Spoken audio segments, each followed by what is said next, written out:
اللہ الرحمن الرحیم۔ کل کے دن شفاء اللہ خان روکڑی انتقال فرما گئے۔ کل رات کو 9 بجے ان کا میاوالی کے اسٹیڈیم میں جنازہ ہوا تھا۔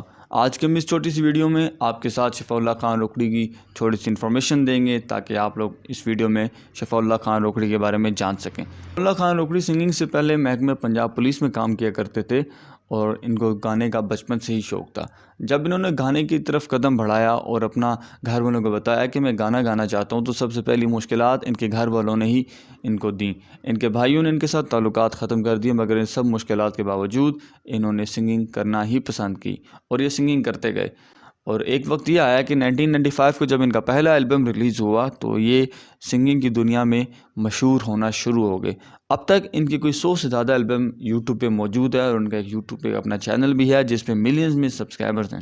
ان کے بیٹوں کی بات کریں تو ان کے 3 بیٹے ہیں، جن میں سے ایک ذیشان خان روکڑی، وہ بھی سنگنگ کی دنیا میں آ گیا ہے اور وہ بھی اپنے باپ کے نقش قدم پر چل رہا ہے اور اس کے بھی کافی فالورز ہیں، لائکس ہیں۔ کل ٹویٹر پہ ذیشان خان روکڑی نے ٹویٹ کرتے ہوئے کہا کہ میرے والد صاحب انتقال کر گئے ہیں، اللہ تعالیٰ میرے والد کو جنت میں اعلیٰ مقام عطا فرمائے اور ان کو جنت الفردوس میں جگہ عطا فرمائے، اور رات کے 9 بجے ان کا جنازہ ہوگا۔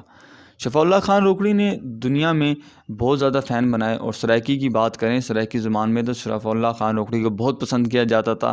خاص طور پر سرائکستان کی بات کریں جس کے لیے کافی گانے وغیرہ گاتے تھے۔ سرائکی لوگوں کی دنیا میں یہ بہت مشہور ہیں، سرائکی دنیا کے لوگوں میں، بلکہ پاکستان، بھارت، ایشیا میں بھی جتنے لوگ سرائکی پنجابی سمجھ سکتے ہیں وہ سب لوگ شفاء اللہ خان روکڑی کے فین ہیں، اور ان کے مرنے پر انہوں نے انتہائی تعزیت کی، افسوس کا اظہار کیا ہے۔ ہماری بھی یہی دعا ہے کہ اللہ تعالیٰ شفاء اللہ خان روکڑی کی آگے کے جتنی بھی منزلیں ہیں وہ آسان عطا فرمائے، ان کے گھر والوں کو صبر عطا فرمائے۔